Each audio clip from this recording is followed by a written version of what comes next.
Welcome back, everybody, as we continue the reading of Chaos, the truth behind the Manson murders. We're going to get into Chapter 8 of the book called The Lawyer Swap. Hopefully, if you stuck with us through the Chapter 7 reading, if you missed it by chance, so you can check that out here on the channel. But it was very revealing, and the COINTELPRO, as well as Chaos, the operations net run by the FBI, CIA, one would question whether or not those are still, in actuality, still running today or not. You be the judge, but very revealing, and this chapter is going to be rather revealing as well. So stick around as we continue in. Here we go.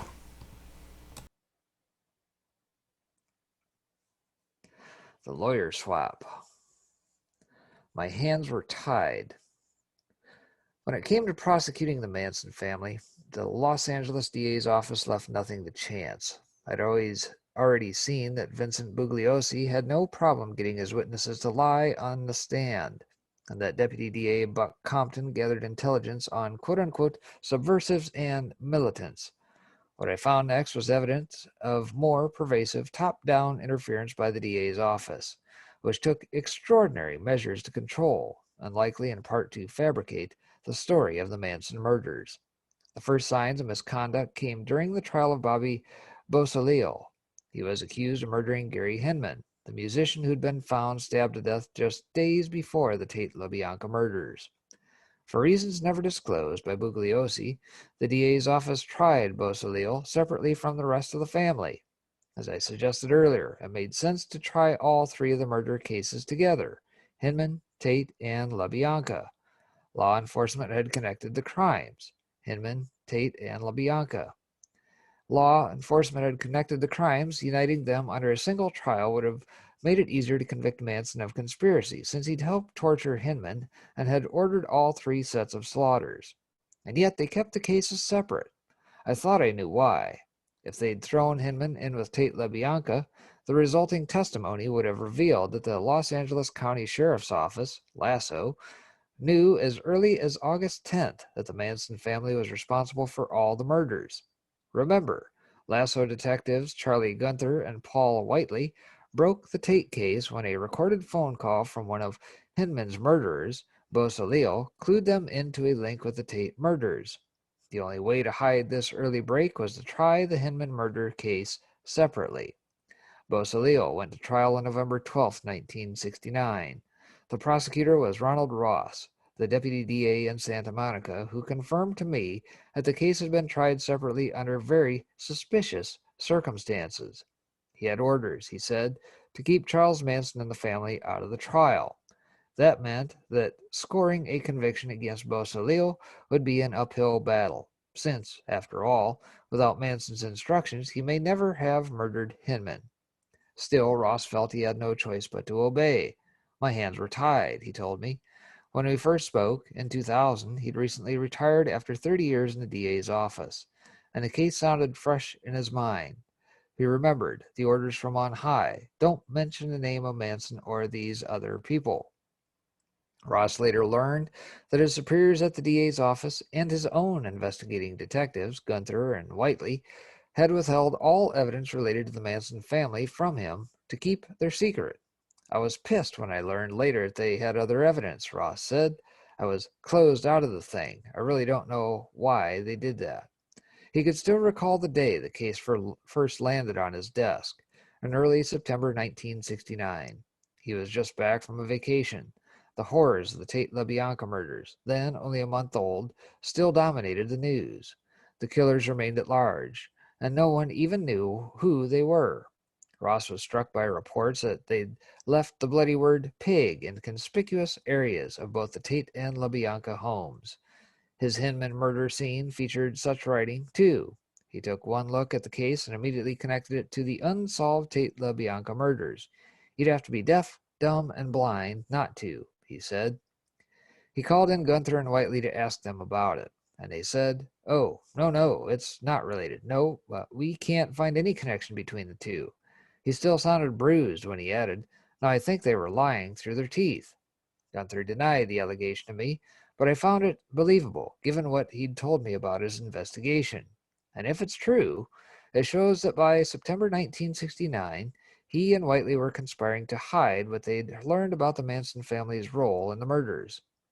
Since Ross wasn't allowed to link Beausoleil to the family, his case was mostly circumstantial and, by his own admission, weak. And after just 2 days of testimony, the trial was more or less wrapped up. Beausoleil's defense attorney, Leon Salter, didn't call a single witness. When the defense rested, Ross's superiors feared they might lose the trial. They needed more evidence. At the last minute, they decided to take a gamble. Just before the attorneys delivered their closing arguments, David Fitz, the head deputy DA of Santa Monica and Ross's supervisor, went into a closed meeting with the judge, who emerged 10 minutes later to announce that the trial would be delayed for 5 days to accommodate a new witness for the prosecution, Danny DiCarlo, the Straight Satan's Bite gang member who'd moved to the Spawn Ranch that spring of 1969. The judge's action here was unprecedented, or close to it. For one thing, the two lawyers who just rested their case, Ross and Salter, had no say in it. Plus, as a matter of course, trials are almost never reopened after the defense has rested. It risks prejudicing the jury. Think of what's going on with Flynn today and what is going on with the system there. How very, very similar. Unprecedented tactics by a judge. When I reached Salter on the phone, he was still incensed by the choice. For the judge to discuss the case without the opposing attorney being present is just unheard of, he told me. There was just something rotten about it. I never reported it to the state bar, which I'll always regret. In the trial transcript, Salter made his objections plain. It is shocking, he told the judge, that when you are in the middle of a trial where this young man can end up with a life imprisonment, that the district attorney has the audacity to talk about this case without my being present. You might think that Ross wouldn't have minded the intervention so much. Fitz was his boss, after all, and they were both angling for Beausoleil's conviction. But Ross bristled at having been excluded too. In his 30 years as DA, he told me he'd never been left out of a meeting about his own witness lineup. Ross felt he had no choice but to put DiCarlo on the stand. That was the first time in my whole career where I was actually ordered to use a witness, Ross said. The decision came from the highest levels of the DA's office. Fitz was taking orders from someone. My best estimate, Ross said, would be Buck Compton. Ross thought DiCarlo lacked credibility. The biker, already a convicted felon, had decided to testify only because he was facing new charges for marijuana possession and having stolen a motorcycle engine.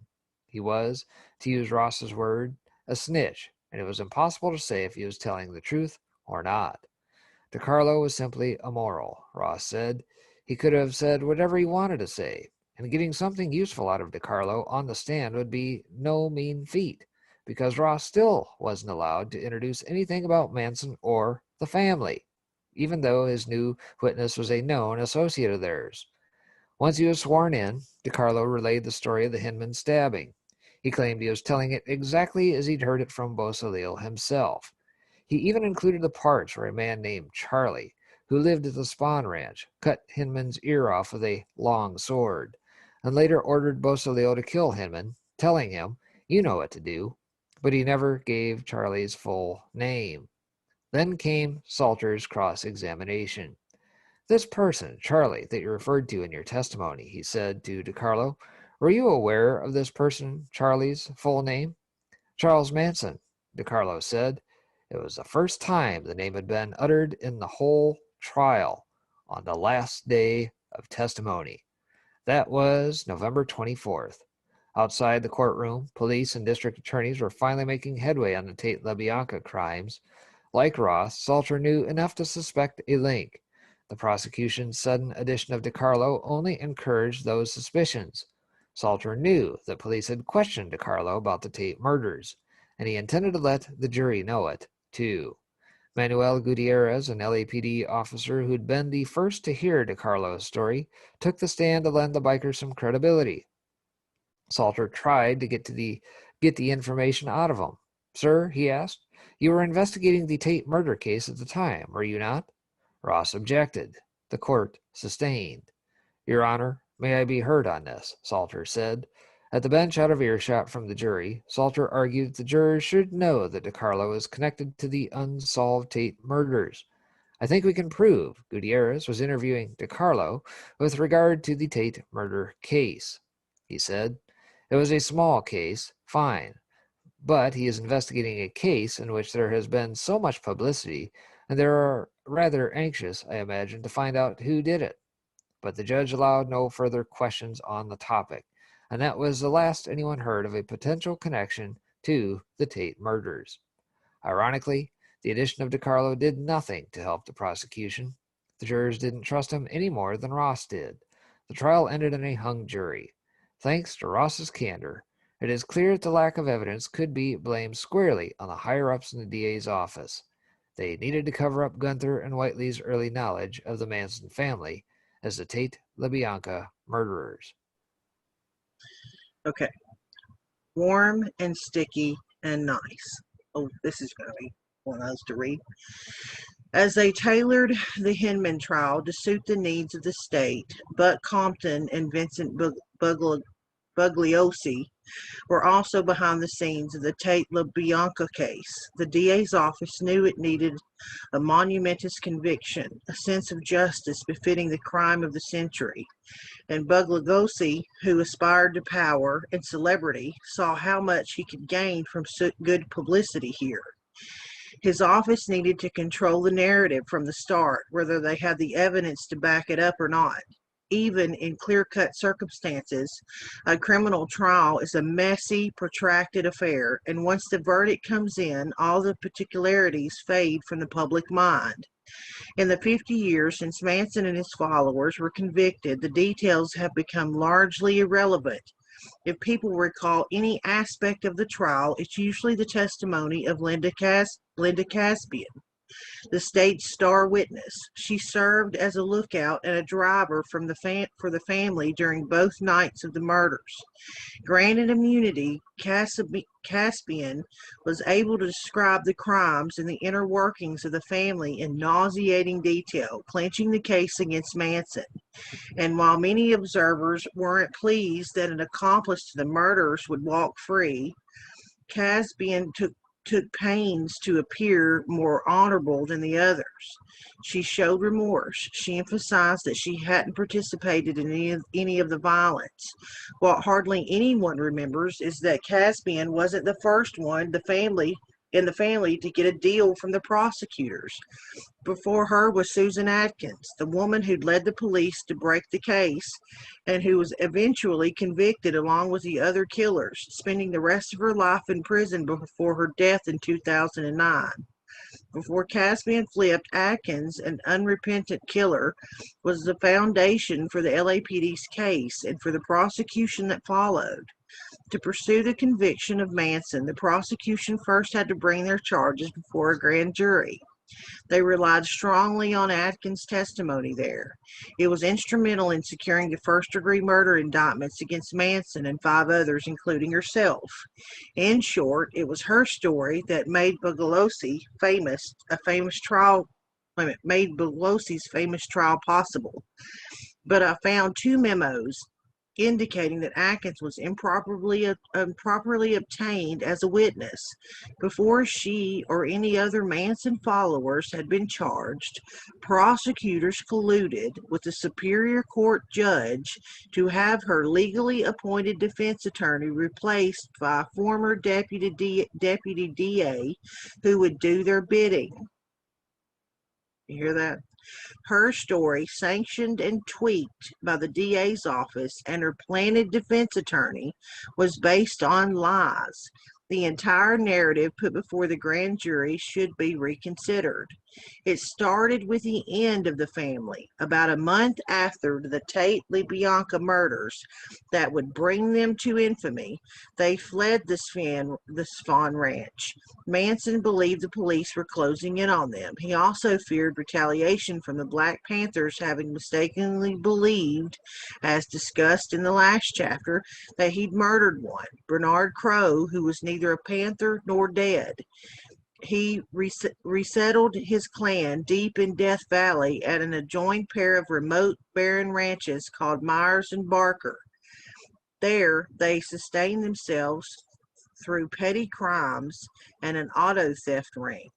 It was this last that brought them to the attention of Inyo County law enforcement, who tracked them to their compound and captured them in raids over 2 nights in mid-October of 1969.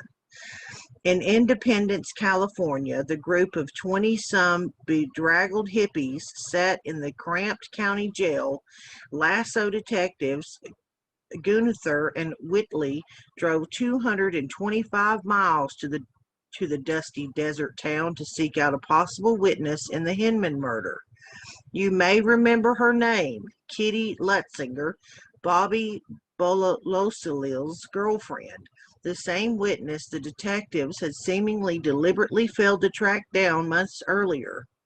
Lutzinger's parents had called the detectives to say that their daughter was in custody in Independence. When Gunther and Whitley found her, she told them that Susan Atkins had boasted of torturing and finally killing Hinman with Bolosolil over 2 nights. I think that's a Polish name. It's hard for me to say. The story aligned with what they'd already heard. They asked the Inyo County Sheriff to take them to Atkins herself. Atkins agreed to speak to the detectives without an attorney present. They told her that her fingerprints had been found at the Hinman's crime scene and that Bolosolil had already ratted on her. Both lies, but they got her talking about the crime. Atkins admitted to having held Hinman while Bolosolil stabbed him, but she claimed she never heard him. She was booked on a first-degree murder charge and transferred to the Sybil Brand Institute for Women in downtown Los Angeles. Atkins' cellmate was a longtime con artist and call girl who went by Ronnie Howard. The two became fast friends. Almost immediately, Atkins was telling Howard and another inmate, Virginia Graham, all about her role in the Tate LaBianca murders.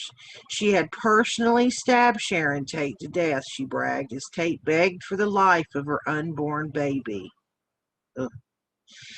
After Tate died, Atkins said she tasted the dead actress's blood. It was warm and sticky and nice. Sorry, guys. It's just whatever. Howard was shocked. Here was a woman casually crowing about the biggest unsolved murder in Los Angeles history. On November 17th, she made a hushed call from a payphone to the Hollywood station of the LAPD, telling a detective that she knew who was responsible for the Tate LaBianca murders. That night, the LAPD sent 2 detectives to interview Howard and Sybil Brand. She convinced them easily of the veracity of her claims. Fearing for her safety, detectives had her moved to an isolated unit. The next morning, more detectives interviewed her, and that same day they brought their information to the district attorney, Yvel Younger. He assigned Aaron Stovitz and Vincent Bilogosi to prosecute the case. The Tate LaBianca murders had been solved. Strong client control. On the evening of November 19th, Bugliosi attended a hastily convened meeting at the district attorney's office. In attendance were his immediate superior, Assistant District Attorney Joseph Bush, Aaron Stovitz, also from the DA's office, and from the LAPD, Lieutenant Paul LePage and Sergeant Mike McGann of the LaBianca and Tate investigative teams, respectively. With the consent of the DA's office, the LAPD wanted to cut a deal with Susan Atkins. She'd share what she knew about the murders in exchange for immunity. Bugliosi thought this was a grave error. Atkins, he reminded his colleagues, had described personally stabbing Sharon Tate to death and tasting her blood. She admitted stabbing other victims at the Tate house. She'd participated in the murder of Gary Hinman, and that was only what they'd heard so far.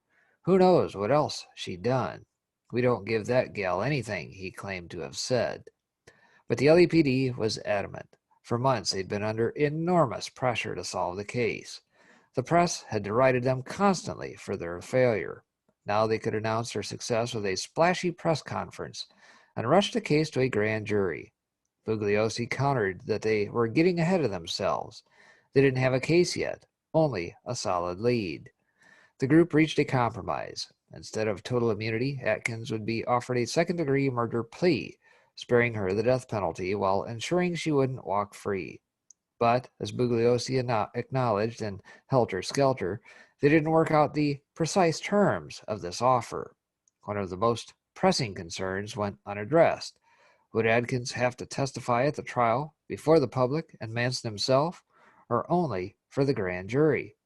However, Bugliosi claimed to have felt about Atkins the district attorney's office was desperate to secure her cooperation. Without it, they weren't sure they could indict Manson and the other killers. A lot depended on her reliability and consistency. What if she changed her story, which, so far, they'd only heard from her cellmate? And even more was riding on her defense attorney. If he didn't like the deal, he could prove to be a major obstacle.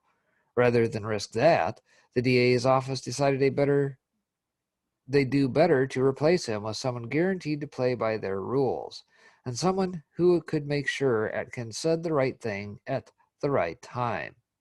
Atkins' attorney was Gerald Condon, a lawyer in the private practice who'd been legally appointed by a judge to represent her in the Hinman murder.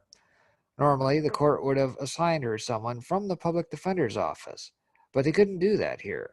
Beausoleil, her accomplice in the Hinman killing, was already represented by a public defender, and in such cases, the court had to avoid a potential conflict of interest. So Condon it was. Condon was appointed on November 12th. 2 weeks later, on November 26th, he was out. What happened? In the Lasso archives, I found a 7-page memo that gave me a good lead.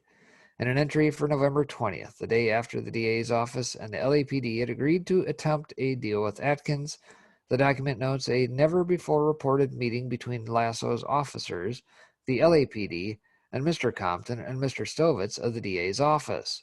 The men discussed the fact that Atkins, the Atkins woman, would be in court on 11/26/69 for the Superior Court arraignment, at which time it was stated there would be a change of her counsel, and Mr. Caballero would be designated as her counsel. Emphasis added. There's no mention of Condon's or Atkins' consent to this change, and it was presented as a fait accompli. This meeting came 6 days before the hearing in question, and yet all parties involved were already certain of the outcome? How? A second, less ambiguous document turned up in the files of LAPD Lieutenant Paul LePage. It was a 3-page summary of his investigative work on the LaBianca murders. A section on Susan Atkins' court appearances described the same November 20th meeting in more detail. It was decided that because of the gravity of the case and the importance of Atkins' information and cooperation, that her attorney be the type who had strong client control. Deputy District Attorney Fitz made several inquiries, and it was decided that Condon might not have the necessary control.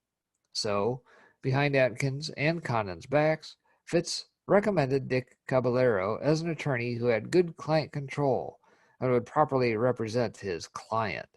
Fitz got in touch with Judge Mario Klinko, who was overseeing the case, and arrangements were made for Caballero to be appointed as Atkins' attorney of record at her felony arraignment. This was accomplished. Yes, it was, with no small contribution from Fitz, the same DA who'd inserted himself in the Beausoleil trial. According to the minutes of Atkins' November 26th arraignment, the judge assigned Caballero to the case right then and there. No mention was made of Condon's removal, or how or why it occurred. The full transcript of the hearing has vanished from the archives of the LA Superior Court. The court's spokesperson told me that a thorough search of the archive produced no results. I called Condon to ask him about his removal from the case. He confirmed that he'd been replaced against his wishes and his clients, and that Judge Klinko had never given him a reason. Whatever was going through Klinko's mind, I don't know, Condon told me. Atkins did ask that I stay on. He remembered being temporarily distressed by Klinko's action, but he never complained to the court about it. Once the news came that Atkins was involved in the Tate LaBianca murders, his wife told him she'd leave him if he tried to represent her again. That was that. The LAPD and the district attorney's office had quietly decided that their star witness needed a certain lawyer. Whether she or her attorney wanted it or not, they accomplished it. Improper and unethical. In addition to his much vaunted client control, the replacement lawyer, Richard Caballero, had another quality that endeared him to the DA's office. He'd worked there himself for 8 years as a prosecutor. Caballero had won 5 death penalty convictions, and he was still close with his former colleagues. But Lugosi, Compton, and the others could trust him.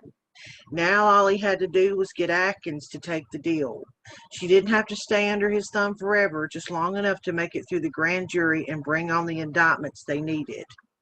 We'll never know exactly what Caballero promised Atkins or how he laid out the terms of the deal. Unlike most agreements of this nature, hers was never formalized in writing, never marked by her signature. Whatever she said, it was enough to satisfy the higher-ups at the LAPD and the DA's office. On December 1st, they were finally ready to tell the public they'd solved the case of the century.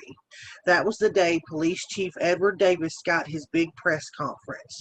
Sturdy podium, cameras rolling, hundreds of stunned and eager reporters jostled for space, reading from prepared remarks. Davis doled out the details sparingly.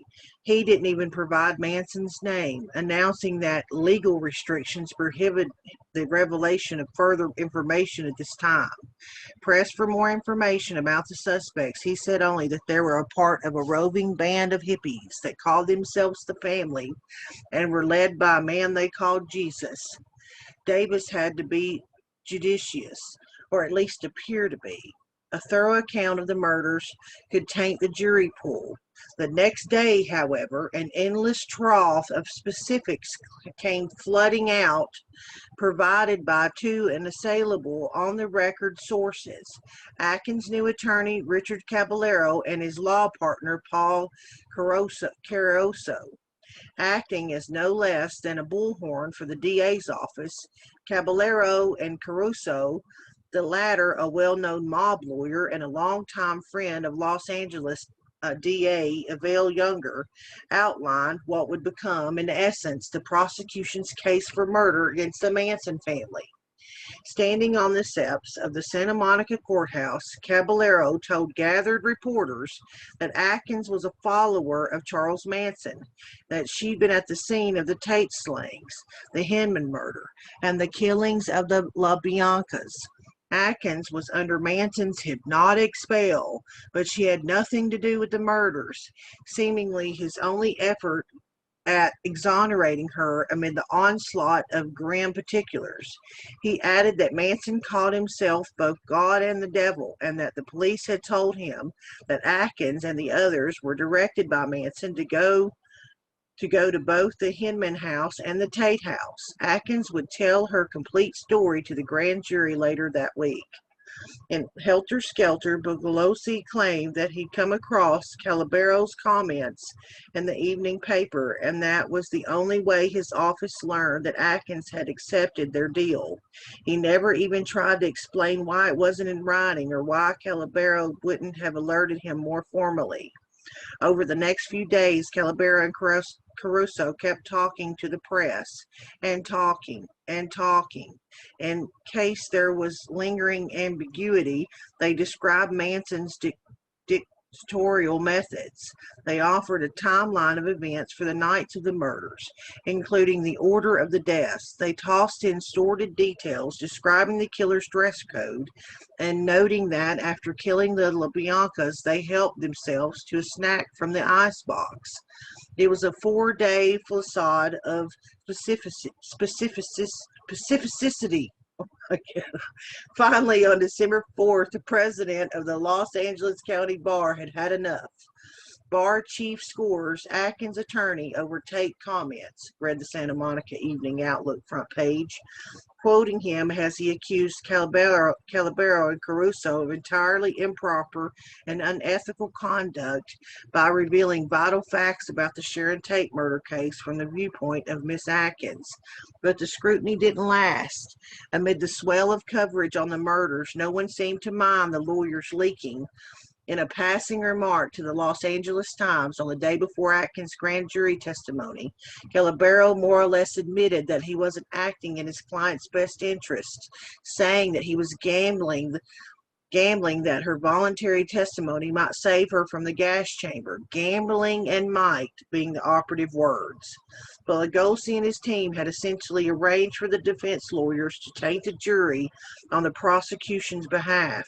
Everyone in LA was suddenly an expert on the Manson family.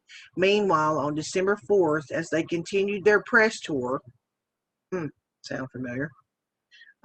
Calabero and Cursaro met with the DAs to finalize their deal. But Lugosi described it as excellent. It was, in fact, non-existent, as all the parties present would later admit during the death penalty phase of the trial. Nothing was ever formalized or signed. The next day, Atkins testified before the grand jury as promised. The papers reported that Manson, Atkins, Linda Caspian, Patricia Krenwinkel, Leslie Van Houten, and Tex Watson had been indicted on 7 counts of murder after only 20 minutes of deliberation. Soon after, Calabero and Caruso walked away from the case, richer and more famous, with no apparent regrets. The reporter asked Lugosi if he would have gotten the indictments without Atkins' cooperation. He answered, "Do the French drink wine?" The shape-shifting deal. When Bugliosi made his deal with Caballero, he knew full well that Atkins was an unstable witness and a murderer.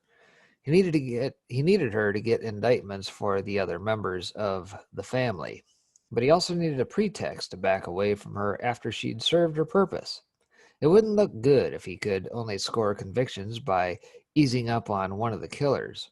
His reversal would be a lot easier since the deal wasn't on paper, but even so, he'd have to provide some explanation if and when the prosecution parted ways with her. Before Bugliosi put Atkins in front of the grand jury, he approved an odd request from her lawyers to have her removed from jail and brought to their offices in Beverly Hills for a taped interview. And helter-skelter, calling the arrangement unusual but not unprecedented, Bugliosi claimed that his team went along with it because they thought Atkins would speak more freely away from her fellow inmates. But it also set up a chain of events that allowed the prosecutor to rid himself of her.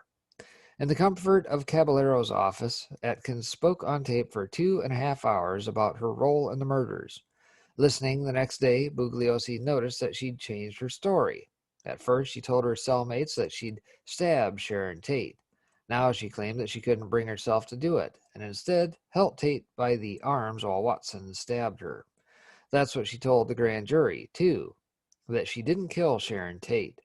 But the discrepancy wasn't a problem for Bugliosi as long as he got his indictments. Throughout Helter Skelter, Bugliosi inadvertently proved how malleable the Atkins deal was, describing it in different terms at different times. Early in the narrative, he said that all she had to do was testify truthfully to the grand jury and cooperate with authorities. She'd never have to testify against her co-defendants at the actual trial. In exchange, the prosecution would consider not asking for the death penalty. But after the grand jury, the deal changed. Suddenly, she did have to testify against the others. Without her, we still didn't have a case, Bugliosi wrote. Later still, he said, that the prosecution was stuck with Atkins on the stand because of the deal, bemoaning the fact that he'd made an agreement with a killer. I tend to think this is all rhetorical hand-wringing, a way of upping the stakes in his book when he really knew that Atkins was never going to take the stand. Caballero, in fact, was doing everything in his power to lead his client away from testifying. He allowed Atkins to take visits from her former friends in the family, who came bearing messages from Manson. The lawyer knew full well that, given enough exposure to her former lifestyle, Atkins was likely to return to Manson's fold and refute her grand jury testimony. It worked. One day she called Caballero and told him that she refused to testify at the trial. It was her first step toward formally undoing everything, except the indictments, which couldn't be undone. Bugliosi fretted that he lost his star witness. But inwardly, he must have been pleased. Although he omitted it from his book, he was already in negotiations with the attorney of Linda Kasabian, a far more sympathetic witness, to cut a deal and take Atkins' place at the trial. Of course, had Atkins' attorneys been independently appointed, they would have reminded the prosecution of the terms of her deal, which precluded her testimony at the trial. Now Bugliosi could claim that she'd violated the deal and would lose her security against the death penalty. Atkins kept unraveling. On March 5, 1970, in the attorney's room at the Central County Jail, Caballero presided over an hour-long reunion between his client and Manson. He described it as joyous, adding that Atkins and Manson both burst into laughter when their eyes met for the first time in 5 months. The meeting was only possible because Judge William Keene had granted Manson the right to represent himself, an allowance that shocked the courtroom. As his own attorney, Manson was entitled to meet with his jailed co-defendants on the pretext of interviewing them as possible witnesses in the case against him. Among his first requested interviews was the woman responsible for his indictment, Susan Atkins.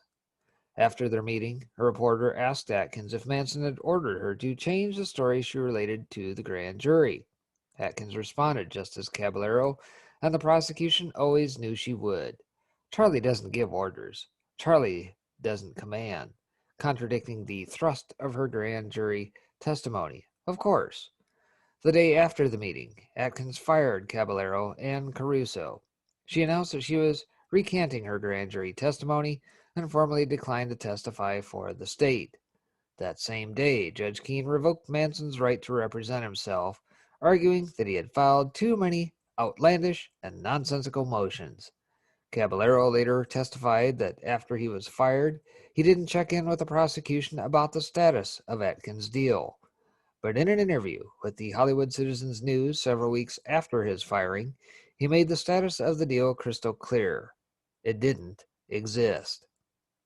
Susan Atkins' former attorney, Richard Caballero, said that no deal had been made, which caused her to testify before the grand jury, the paper reported.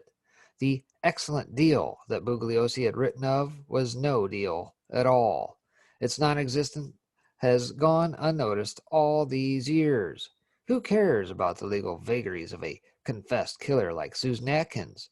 But without this hoax of a deal and the lawyer swap that enabled it, Manson and his followers may never have been indicted, and the reigning narrative of Manson as an all-controlling cult leader may never have come out. Gary Fleischman, Linda Kasabian's attorney, he now goes by Gary Fields, told me that he was convinced the DA was instrumental in getting Dick Caballero appointed, and that Bugliosi never had any intention of keeping his deal with Atkins. They used her to get an indictment, he said, and then they dumped her because they couldn't use her at trial because she was dirty. The whole thing smelled to high heaven, he continued. Caballero and Caruso got away with fucking murder. They sold her down the river. It was a stunning assessment from Fields. No one had benefited more from Caballero and Caruso's dirty dealings than his client. Ice cream for Atkins. Caballero had another coup during his tenure as Atkins' lawyer. He made sure that her story was heard around the world in all its glory, self-incriminating detail. A few days before Atkins' grand jury testimony, her attorney met with the self-described Hollywood journalist and communicator named Lawrence Schiller to negotiate the publication of her first-hand account of the murders. Essentially, the text would be an edited transcript of the recording she'd made in Caballero's office with her byline slapped on it. Calabero and Caruso later claimed that they intended for the story to appear only overseas, far from the eyes of any potential jurors in Los Angeles.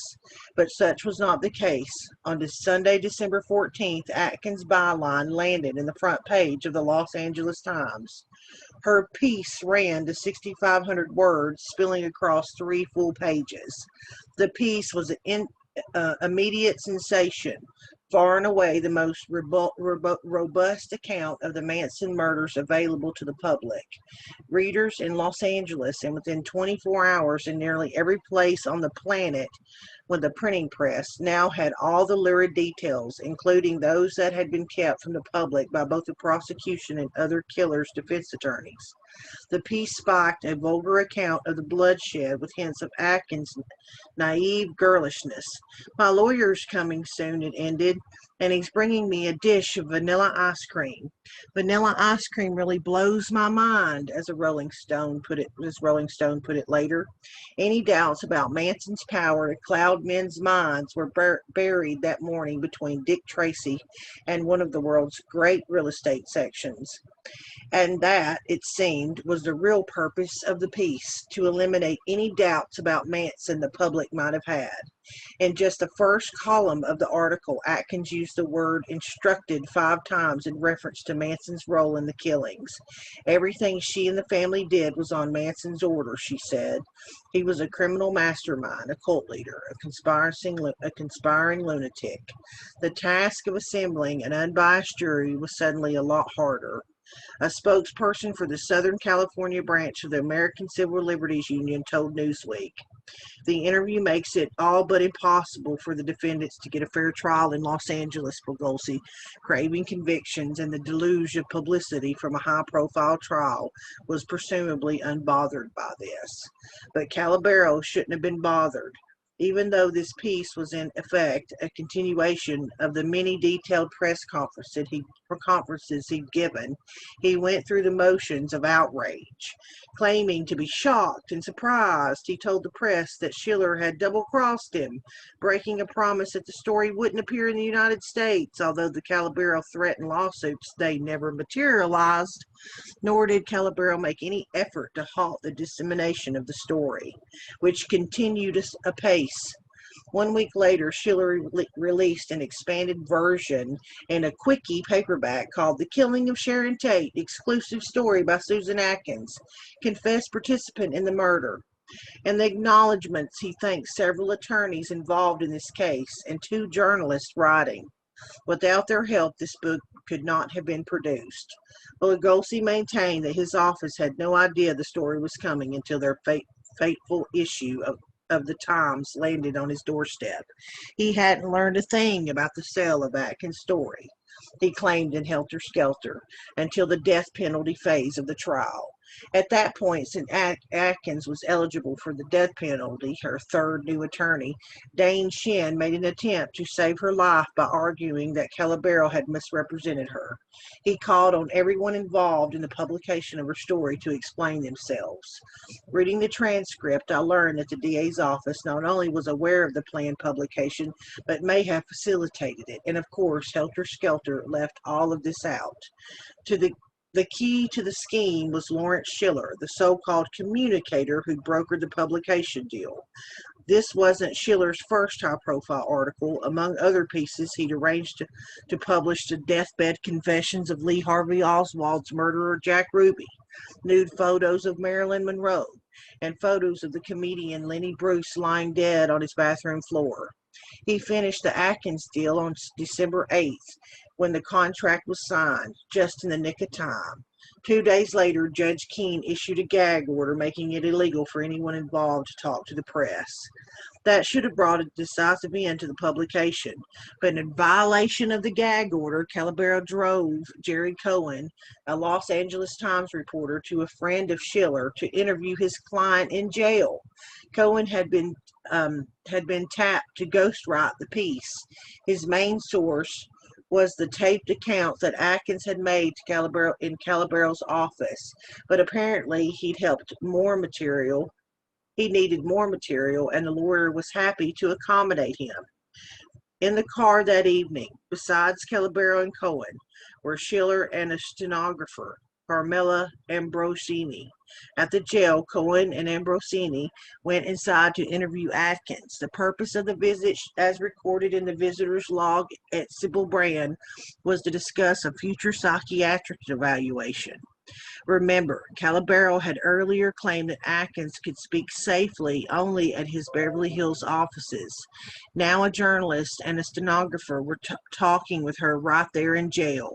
They spoke for about an hour. When they got back in the car, Calabero made an unusual demand of Ambrosini. He told the stenographer to pull out a small section of the tape from her machine, maybe about 3 minutes worth, and give it to him. Calabero ripped the tape into tiny pieces, Ambrosini later testified, and then threw them on the floor of the car. Then he picked them up from the floor and put them in his pocket. On the stand, Calabero finally admitted that the tape section contained comments from Atkins suggesting that she lied to the grand jury at his direction. She said something to the effect of, "Okay, I played your game. I testified. I said what you wanted me to say. I don't want to do it anymore." At which point he told her to stop talking. Under more persistent questioning, Calabero conceded that Atkins used the words lie and appeared to be repudiating her grand jury testimony. And the closest thing to an admission that Calabero had manipulated Atkins, that her testimony and all the indictments that stemmed from it were unreliable. But again, because Atkins was a confessed murderer, this hardly seemed remarkable to the media. And of course, the story of how Calabero and Caruso became Atkins' attorney was locked in a police vault until I found it. Something very smelly. Smelly. Jerry Cohen was a ghostwriter in the purest sense of the word. No one was supposed to know that he'd finessed Atkins' words, let alone that he'd interviewed her in jail. To that end, Lawrence Schiller had presented himself unambiguously as Atkins' interlocutor. "I'll be the first and the last newsman with whom Susan Atkins can speak freely until her fate is decided," he wrote in the paperback version of the Atkins story. In fact, Schiller had been sitting outside in a car while Cohen talked to Atkins in jail. After that interview, Cohen ripped through his ghostwriting in 2 days at Schiller's house. Schiller made 3 carbon copies of the finished piece, one for Caballero, one for a German editor who'd bought the translation rights, and one to be flown overseas to the London News of the World, which had paid $40,000 for exclusive English rights. Or so said Bugliosi, who wrote in Helter Skelter. How the LA Times obtained the story remains unknown. Bugliosi did not write that Cohen, a reporter for the Times, was also a friend and collaborator of his. That relationship came out only when Bugliosi himself appeared as a witness during the trial's penalty phase. Under cross-examination, he admitted that he'd known Cohen for the last 2 or 3 years. As he later confirmed to me, he was collaborating with Cohen on a book of his own, not Helter Skelter, but Till Death Do Us Part, another true crime chronicle. It eventually appeared in 1978 with another co-author. The 2 men had begun work on the book before Sharon Tate was even murdered. Bugliosi set it aside when he realized that the Manson murders would be the more sensational story. The defense alleged that Bugliosi had helped broker the publication of Atkins' story. They never proved it, in part because Jerry Cohen had dodged subpoena servers and never testified. But certainly it was a point in their favor that Bugliosi had omitted his working relationship with the reporter who ghostwrote the story. And that said reporter worked for the same newspaper where the story eventually appeared. As for Schiller and his turn on the stand, he did finally admit that he never met Susan Atkins. But afterwards he claimed in interviews with Vanity Fair, Playboy, and the New York Times, and even in a Pulitzer Prize-winning collaboration with Norman Mailer, The Executioner's Song, that he'd interviewed Atkins in her cell. Cohen's ghostwriting would have remained a secret if not for Pete Miller, an investigative reporter for Los Angeles' KTTV. In January 1970, as preliminary hearings continued in the Manson case, he decided to look into the Atkins sale. He wanted to see if Lawrence Schiller had actually interviewed Atkins in her jail cell, as he'd claimed he had. Miller checked the jail's visitor logs and saw that Schiller had never been in to see Atkins, but he did notice a name he recognized, Jerry Cohen's, appearing alongside Caballero's. On the phone, Caballero admitted that he'd brought Cohen in case he wanted to prepare a psychiatric defense for Atkins. Miller pointed out that Cohen was a reporter, not a psychiatrist, and Caballero abruptly ended the conversation. Miller tried to bring this to light, but he couldn't get very far. After his initial reports aired in January 1970, Bugliosi requested a meeting with him. The two sat down at KTTV's headquarters along with Caballero, a second DA, Miller's bosses, and attorneys for the station. This meeting came up during the penalty phase of the trial, when the defense called Miller to testify. He tried to say what they discussed and why no more stories aired after his first one, but Bugliosi objected every step of the way.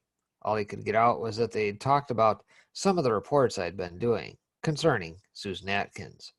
As a result of this meeting, was something done regarding your further broadcast of this case? Asked Day Shin, Atkins' attorney. Objection, cried Bugliosi. Irrelevant. Sustained, responded the court. Shin tried again later. As a result of this meeting, did you further terminate? Objection, Bugliosi said again. Irrelevant. Will you complete the question? The judge asked Shin. As a result of this meeting, did you further terminate the broadcast concerning this case? Objection. Irrelevant. Sustained. Out of earshot of the jury, Bugliosi told the judge, Miller's testimony has nothing to do with death as opposed to life. It is my contention that the defense attorneys are going to use this death penalty hearing as a forum to sling dirt at various people, including, of course, him. The judge said he wouldn't allow any mention of what happened at the meeting. It constituted hearsay. Thus, the prosecutor kept much of Mueller's investigation under wraps. Most of the media covering the trial never even mentioned the Miller appearance. The Los Angeles Times omitted him entirely, focusing instead, as they always had, on the litany of bizarre behavior from the defendants and their supporters outside the courthouse. Under oath, both Bugliosi and his co-prosecutor, Aaron Stovitz, denied that they knew about the sale of Atkins' story before it was published. Maybe inadvertently, Richard Caballero impeached their testimony. Under questioning by the defense's Irving Kenrick, Caballero said, I did state to someone at the district attorney's office, I believe it was Mr. Stovitz, I may be wrong, that I had entered into the arrangement for the sale of the story, and they were upset. Who's they? Kenrick asked. I believe Mr. Stovitz was there, and I am almost positive someone else was there, but I cannot recall who. Kenrick did his best to bring out the implication that this someone else was Bugliosi. Caballero, in a response worthy of the CIA, neither confirmed nor denied it. After the Atkins story came out, Lawrence Schiller spoke to Newsweek, which asked how he'd been able to penetrate the security surrounding the state's star witness, risking a mistrial by publishing her story. He answered with a grin, Let's say this, the prosecution didn't put up any obstacles. I was more than ready to believe him on that account. But what about the judge, William Keene? Why didn't he put up any obstacles? The worldwide publication of Atkins' story was about as blatant a violation of his gag order as one can imagine, but he never held Caballero and Caruso in contempt. And a story for the Los Angeles Free Press, Ed Sanders, who would go on to write The Family, argued that Judge Keene must have known in advance about the publication, letting it slide because he, like Bugliosi, wanted the publicity from the case. Keene was considering a run for district attorney.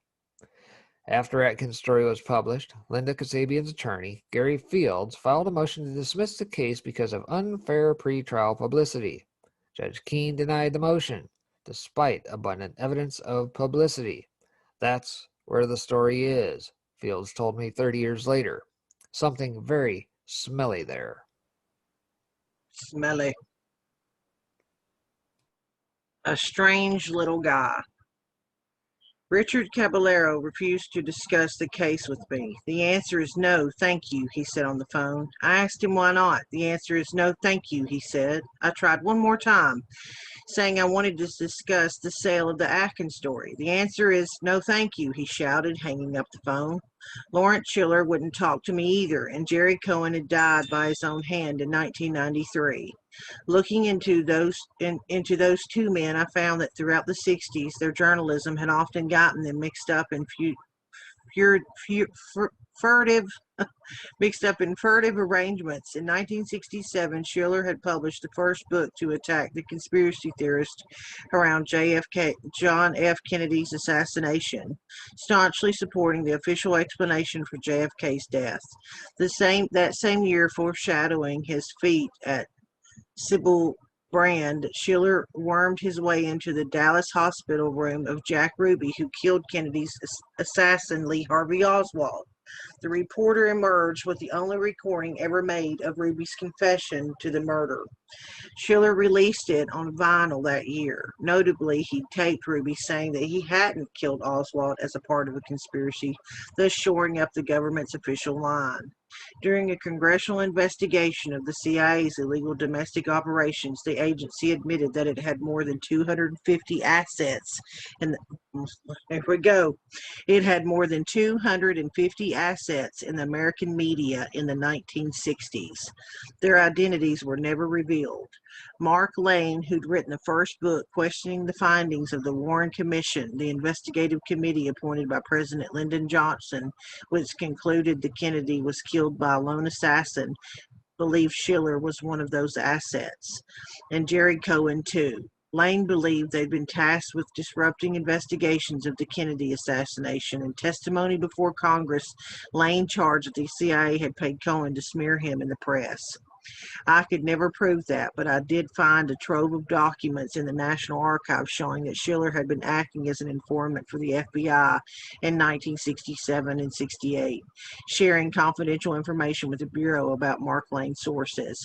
His work as an informant continued under the cloak of his reporting for Life magazine, which was later named in a 1977 Rolling Stone story, one of the publications that provided CIA employees with cover. Schiller tracked down authorities who were investigating potential malfeasance in the Kennedy assassination, using his press credentials to obtain interviews, and then sharing his findings with the FBI. He'd written to J. Edgar Hoover to say that he was in possession of the names and whereabouts of the confidential informant whom Mr. Mark Lane refused to identify in his testimony to the Warren Commission. Schiller dug up information about officials looking into the CIA's involvement in the Kennedy assassinations. According to the memos, the FBI eagerly awaited Schiller's information. Others had made similar claims about Cohen and Schiller. Pete Noyes, a TV investigative reporter who'd written a book on the assassination of President Kennedy, and his brother Robert said that Cohen, a friend, had pressured him to abandon the project. If Noyes dropped the publication of the book, Cohen promised him a plum job at the Los Angeles Times. Noyes declined the offer, but he was disturbed by how much Cohen knew about his unpublished work. A few weeks later, he was fired from his job at CBS News. Cohen was a strange little guy, Noyes told me. He wondered why his one-time friend tried to quash his book, and he suspected that Cohen had played a role in his firing too. Although he could never prove it, Noyes was fairly certain that Cohen was a CIA asset. Isn't that funny? Oh, yeah. We'll have a little bit more to say as we conclude this here afterwards. Again, a lot of parallels to the things going on today. Coda. What did Atkins really say? Susan Atkins' testimony was the blueprint for the official narrative of the murders. But if it was shaped to serve the prosecution, how much of it should we believe? If there's an unvarnished account, a sense of what Atkins said about the crimes before she came under the control of her attorneys in the DA's office, it's the one she shared with her cellmate Ronnie Howard. We'll never get to hear that account verbatim, but there's something that comes close. In the files of LAPD Lieutenant Paul LePage, I found notes from detectives' November 18, 1969 interview with Howard. They contained several inconsistencies with what would become Atkins' official story. And by the time Howard was re-interviewed 7 days later, After Caballero's insertion in the case, she changed what she said, and all of these discrepancies were gone. To my knowledge, they've never been reported. First, Atkins told Howard that Sharon Tate died in her bedroom, on the bed. Later, she said to have died in the living room. Second, she said the killers were tripping on LSD the night of the Tate murders. If that were true, the defense could have argued they had diminished capacity, thus sparing them the gas chamber. Bugliosi, wanting to eliminate that possibility, made Linda Kasabian testify on multiple occasions that no one took any drugs on the nights of the murders.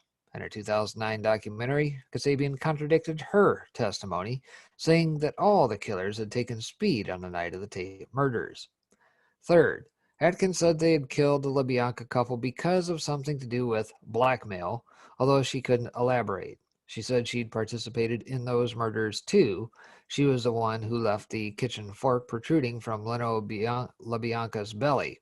In the official narrative, Atkins was in a car that brought the killers to the LaBiancas, but she never went inside the house. What's just as remarkable is everything that Howard didn't mention in that first interview. She said nothing about Helter Skelter, Manson's race war, except to note that those words were left in blood on the LaBianca refrigerator.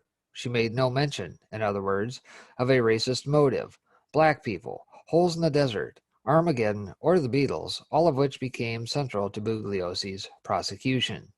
And, as you might expect by now, she made no mention of Manson's instructing anyone to go anywhere or kill anyone, all of which would be repeated incessantly in Atkins' later accounts. As for the Atkins' most heinous act, the stabbing of Sharon Tate as she begged for the life of her baby, Howard was much more equivocal about it than we've been led to believe. She said that Atkins didn't admit she did the stabbing on the Tate deal, and yet, the next time Howard talked, after Caballero had arrived, she said without reservation that Atkins had boasted about stabbing Tate in nauseating detail. Think of all the unanswered questions that have swirled around the Manson case for 50 years now. Just a few. Why did the killers target strangers for murder? Why would previously nonviolent kids, except for Atkins, none of them had a criminal record, kill for Manson, on command, and with such abandon and lack of remorse? And if Manson hoped to ignite a world-ending race war, why didn't he order more killings, since the 2 nights of murder didn't trigger that war? Bugliosi made a fortune and achieved worldwide fame from his prosecution of the Manson family and Helter Skelter. Over the years, many people in law enforcement have told me that they never believed the Helter Skelter motive. Their theories were always more mundane. They would have made thinner gruel for Bugliosi's book. Eventually, all the killers settled on a story similar to the one that Atkins told after her attorney swap, and all of them have sought parole releases based on that story's thesis, that they were not responsible for their actions because they were under Manson's control. Many of the psychiatrists who testified said that the defendants' minds had been so decimated by LSD that they likely had no way of discerning real memories from false ones. They may not even have known if they were at either house on the nights of the killings, let alone whether they participated in the murders. The only person who never endorsed Atkins' final story and the helter-skelter motive along with it was Manson. After his conviction, he said little about the crimes, except that he didn't know what his quote-unquote children were going to do before they did it, and that he had no explanation for why they'd done it. Curiously, Bugliosi admitted in one of his last interviews that he was pretty certain Manson never believed in Helter Skelter. I think everyone who participated in the murders bought the Helter Skelter theory hook, line, and sinker, he told Rolling Stone. But did Manson himself believe in all this ridiculous, preposterous stuff about all them living in a bottomless pit in the desert while a worldwide war went on outside? I think, without knowing, that he did not. Unfortunately, the reporter didn't follow up with the obvious rejoinder. If the murders weren't committed to incite a race war, what was the reason? As I've mentioned before, there was a persistent rumor among followers of the case, including the detectives who'd investigated it, that Manson had visited the Tate house after the murders, arriving with some unknown companion to restage the crime scene. If it's true that Susan Atkins' story was the product of careful sculpting by the DA's office, the prospect of Manson's visitation isn't nearly as far-fetched as it would be otherwise. One of the more perplexing clues to that end is a pair of eyeglasses recovered from Tate's living room after the murders. They didn't belong to any of the victims. They didn't belong to any of the murderers. They didn't seem to belong to anyone, period. Detectives never explained them to anyone's satisfaction. In a 1986 book called Manson in His Own Words, ostensibly co-written by Manson and an ex-con named Newell Emmons, Manson mentioned these glasses, saying he went to the Cielo house with an unnamed conspirator and took elaborate measures to rearrange a crime scene. My partner had an old pair of eyeglasses which we often used as a magnifying glass or a device to start a fire when matches weren't available. He wrote, "We carefully wiped the glasses free of prints and dropped them on the floor, so that, when discovered, they would be a misleading clue for the police." To be clear, Manson, in his own words, is a far from unimpeachable source. Emmons wrote the book years after a series of prison interviews with Manson, but he wasn't allowed to record these or take notes at the time. Manson himself vaguely disavowed the book, although not before appearing with Emmons in several televised interviews to promote it. I was inclined to take a kinder view toward it when I found, in the Lasso files, a Ch8, or prison note, from Manson to Linda Kasabian. His coded language is hard to decipher, but he may have been admitting that he left the glasses at the Cielo house after the murders. The note seems to have been delivered in an effort to persuade Kasabian not to make a deal with the prosecution. So what if I did make you do it? I don't care if you're a snitch. You been a lying bitch. I did what I did because I felt it was to be done, and I even put the eyeglasses to where I could show you all are blind and give them Shorty. Each time you skew down, you think of Sharon Tate and know that's you if I can't get to my Nancy's love. The next lines had been underlined by police. Tell Gold to hold the boneyard and no bones outside the yard. While it's always difficult to decode anything Manson said or wrote, this note isn't as impenetrable as others. Gold was Manson's nickname for one of his family favorites, Nancy Pittman, whom he had referred to as Nancy a few lines earlier. In early 1970, Pittman paid frequent visits to all the defendants in jail, doing Manson's bidding. She told Linda Kasabian not to turn state's evidence. She told Atkins to stop cooperating with the prosecution.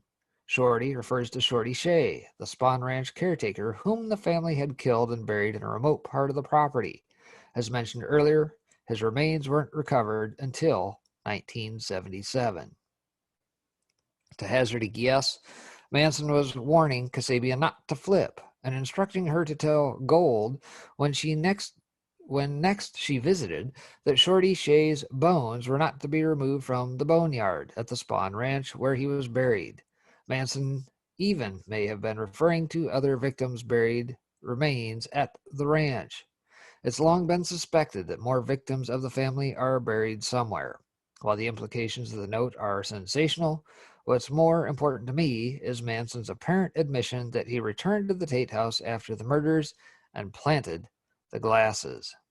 I expected investigators to dismiss the possibility of Manson's meddling at the scene, but some were open to it.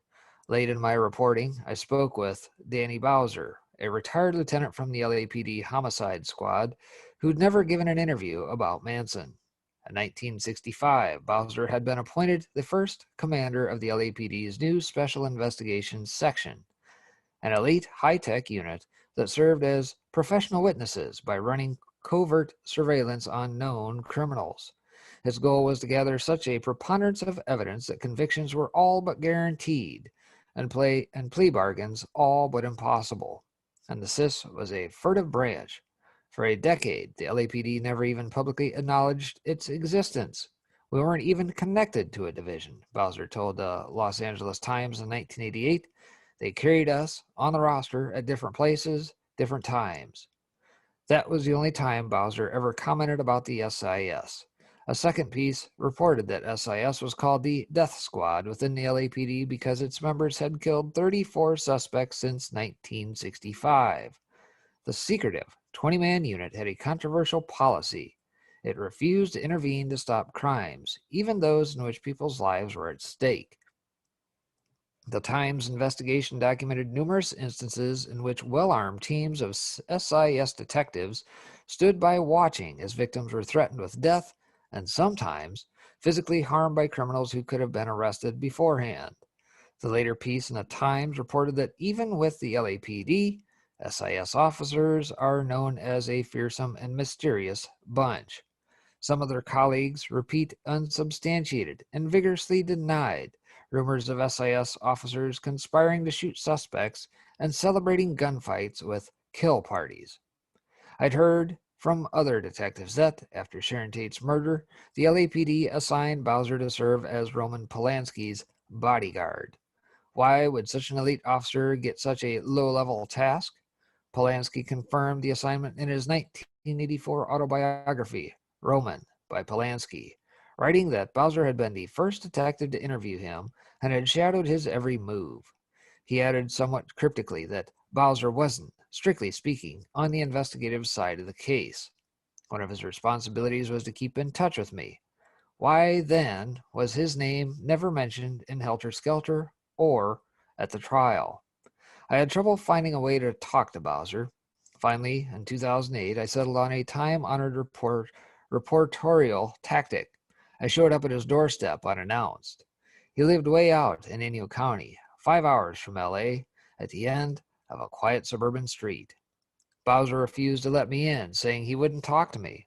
Despite his advanced age, he cut an imposing figure. He had a glass eye, and I later learned that his real eye had been shot out. But I kept him standing in his doorway by blurting out questions about the Tate crime scene, hoping to convince him that I'd done my homework. It worked. Kind of. Bowser would shut the door on me, only to open it again to say more. Whenever he seemed to have said his piece, he'd find something else to add. For the next 30 minutes, as the sprinklers chirped next door and a TV blared from inside his house, he told me things that he insisted he'd never shared outside the SIS. Most of our stilted conversation was about the homicide investigation report for the Tate case, a document that was pretty much the basis of the prosecution's physical evidence. Bowser said it was littered with inaccuracies. The detectives in the homicide unit, he claimed, left things behind, things they missed, an awful lot of evidence they didn't get processed. At least 2 key pieces of physical evidence weren't, in fact, discovered at the crime scene the morning of the murders, although more than a dozen police officers and forensic investigators had testified that they had been. One was a mysterious pair of eyeglasses. Bowser told me he'd found those himself, 5 entire days after the murders. That contradicted the homicide report, which said the glasses had been located and taken into custody on August 9th, 1969. Gently, I suggested he might be mistaken, that the homicide report suggested otherwise. What, you think that's the Bible? He snorted. You believe the stuff you read in there? He made sure I didn't jump to the conclusion that he or any of the SIS agents working under him had done anything improper. He said that his guys didn't write reports, nor did they report to anyone. Nevertheless, if what he said was true, the then critical elements of the prosecution's presentation of the crime scene were inaccurate. Included, just for starters, would be the means of entry into the house, the way the victims were bound, and by whom. Everything evil over there kind of connects, he added. If he was accurate, then all those cops, his colleagues at the LAPD, had lied under oath. I reminded him. Did you see any of my guys on the stand, he asked, and he added that I wouldn't find any of his guys named in the police reports either. He was right. Toward the end, Bowser toyed with giving me a proper interview. I was going to give you my number, he said before shutting the door again, to protect you from stumbling over your dick. But I changed my mind. I waited a good 10 minutes, but the door remained closed this time, and I finally left. 2 years later, in 2010, he died. As I drove away, my mind was awash with possibilities. I'd always wondered about the crime scene discrepancies.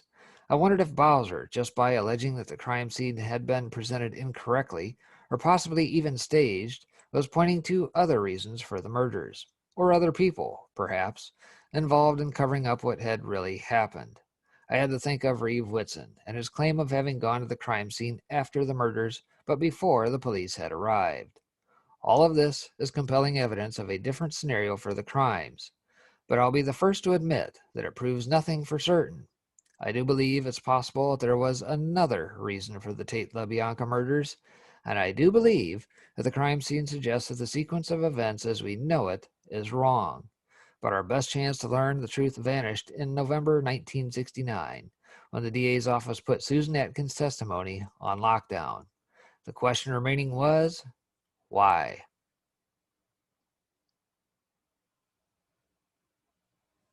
There you have it, folks.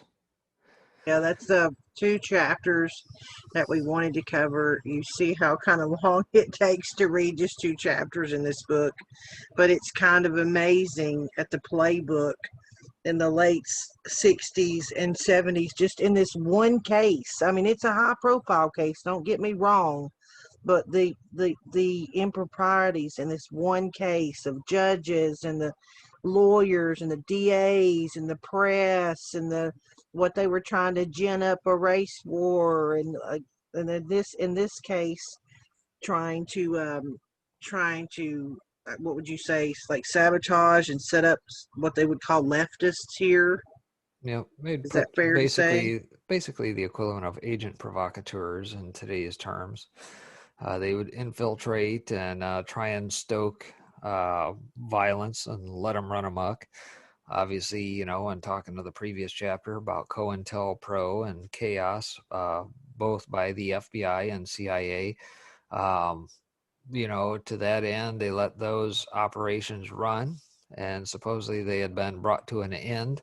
However, I think if you look at the way things play out today, one would have to question and perhaps wonder if perhaps those operations did not die, but are still And ongoing yet today.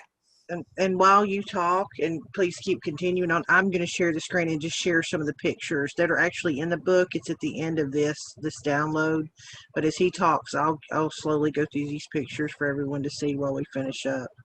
Well, and the other big thing that I wanted to bring up, where I paused briefly in this last chapter to consider, is this. Think of the leaks and that took place as part of this case. Uh, think of it in terms of Bugliosi and the book deals and his desire to get famous and that for the publicity and that surrounding the said case. Now, compare that to what we see playing out with, say, Flynn, or even perhaps what is going on with P-Gate, Spygate, all the above playing out against Trump today. Are we not seeing the very same thing play out? Or did we not see people like Comey leak information to his buddies over to New York Times, and the same thing play out? All of a sudden, these guys get these lucrative book deals. Heck, didn't even Q just call this stuff out here recently? And then on top of that, think of what was just described by way of these quote unquote assets and that are in place in the media. All right, this is back in the late 60s, early 70s. Now, flash forward to now. How many different assets do we see on TV and the likeness of news outlets, quote unquote Mockingbird media news outlets today?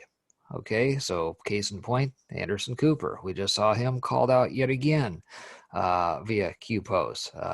Gloria Vanderbilt product. What Yeah. about Wolf Blitzer? And then on top of that, think of the independent media folks, Nat, who also have CIA assets out there spewing regularly. Let's use the example of, say, Kevin Shipp or Phil Giraldi or Dr. Steve Pachenik or any one of those guys, right? And they're out there spewing. So once CIA, as the term goes, always CIA. They're out there to discredit. They are not to operate on U.S. soil, but yet here we are.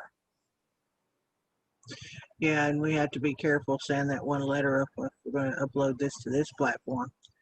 This is just some of the stuff. Like this is one of the several memos that Pelosi's handwriting suggesting that Melcher continued to see Manson after the Tate LaBanca murders. He tried to say that he didn't. I mean, so this book is also riddled with evidence. Police drawing of this fan movie ranch, the family's hideout, and you in the book, they're still thinking that there's a lot of potentially other people that fell victim to this basically cult of people. That's why they called it the Boneyard. Here's the mugshot of that Bobby Bellalosi who participated in it. What we're hearing about this case, and if you see all the characters involved, is it stinks to high heaven that it wasn't just some random hippie group, that they were either used or, that there was an agenda there. Mm-hmm. Just like today, how I do believe that, some of these people that don't know a thing about politics, that have been used and get their news off social media to be lied to and think that the president is some kind of horrible human being. And they literally are out there thinking that, they're trying to save the country, and they're the ones, trying to silence Americans and take us back to segregation. So, Well, it's sad. one other thing I would highlight in this book, and of course, folks, I would recommend that you actually take the time to read this because it is very revealing. It's very, very, very researched, I will say, in regards to the Manson case and the various rabbit holes in that the author had to go down to present this Speaking of information. While you mention it, these next couple pictures shows you the amount of files, and look at this. This is all these binders are full of this man spent over 20 years. He was supposed to write a piece for a paper.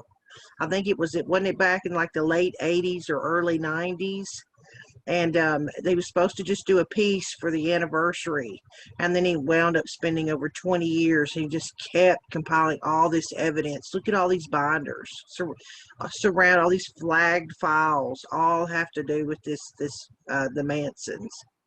Right. I guess to continue my thought on that, there is another section that does get into MK Ultra. And although we didn't cover it in these couple chapters here, I think it's in some subsequent chapters here later on. One very, very, very revealing piece that he uncovered was this, is that the files in that we have come to believe as part of MK Ultra were different from the version that actually got sent to Congress, I believe. I think as the story goes. I'm trying to recall from memory here. The point being is that there's a discrepancy in the files and that we have come to know in the public sphere versus what has been submitted in the perhaps private sphere. And I think if I recall, part of that stemmed from the fact that as MK Ultra was supposed to have been disbanded, like Chaos, like COINTELPRO, etc., somebody forgot to eliminate some files in a warehouse, and these files magically turned up in some boxes in a hidden warehouse and do indeed contradict some of the things that were on the public-facing side. This Very, is very getting into interesting. what Specter's talking about. See, these are pictures that are just in the book, not necessarily what we read, but these are one of the experiments. And I will leave it up to you guys. If you want, if you like this, it is a long read. That's 2 chapters. If you like what we did here, just like comment below if you want us to continue on and read the ones about the MK Ultra that's in this book, or if there's another book that you've read that you think is similar to this that highlights kind of the future proves past, if you will. And if you can find it online, and want us to do that, we'll be happy to do it. We just want to see how this goes and what you guys think about it, because it is a long read. It's getting through getting through 2 chapters, but it's I think it's so relevant today. It reminds people, people have a short memories. They don't remember this. This is not the first time this has been attempted, is what you see currently happening in our our climate today, this stuff has been going on for years. So if you want us to continue on, or you like it, just write us a comment below. I'll read them. We'll read them. And if, like I said, if there's another book, just tell us.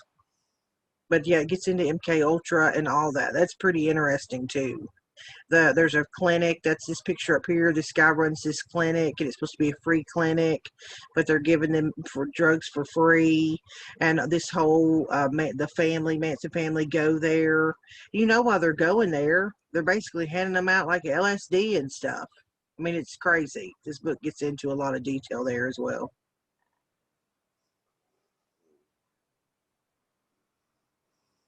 Are you there? All right. Yep. Well, I think I've spoken my piece about it. Again, I would encourage folks to take a read through it. Very, very enlightening, again, in terms of context versus what is going on today. It will certainly give you pause, make you question things if you are part of the thinking populace and not snowed over by the mockingbird media, gobbling up the crap and that they spew forth across the airwaves, which, by the way, has been legalized. Do check it out. Yeah, like this right here. West found notoriety in 1962 when one of his experiments led him to inject an elephant with enough LSD to kill it in an accidental overdose. While the fact never came out, funding for this debacle came from the CIA, the Oklahoma Digital Archive. Like, so it is, yes, it gets into airman charged in brutal sex slaying of SA a child. I mean, it's a really good book. But yeah, you let us know what you want us to do. If you want us to continue reading some of those chapters, we will, or some other book, just please comment down below. Don't forget to, like and subscribe, share us. That's how we grow, is you guys sharing us. And I really do appreciate reading with Breaking. If you can tell, he'll sometimes help me with some of the words I fumble on, and I'm horrible with names. I appreciate you guys' patience. You all know, if you know me back from the PSP days, I'll get to a name I don't know, and I'll just be like Melafusafala, because I don't even try me. It's like give you an example. Like this one right here, I'm stuck on this picture. Look, Filippo Tinanilleri. I'm not trying to I'm not trying to make fun of anyone's name, or I'm not trying to just be disrespectful, but Tina really I probably didn't say that right, but I think y'all understand. And Breaking helps me. He helps There me. you go. He's like my little dictionary, my translator. All right, with that, I think we'll call it a night. Do you have anything else you want to add about the book before we go? No, I don't think so at this point. I think we pretty well covered the bases we wanted to cover here. So tune in Yeah. next time. All right. Let us know. Comment down below if you liked it. You want to see more of it. And with that, we'll call it a night. Thanks, guys, for hanging out with us. Have a good night.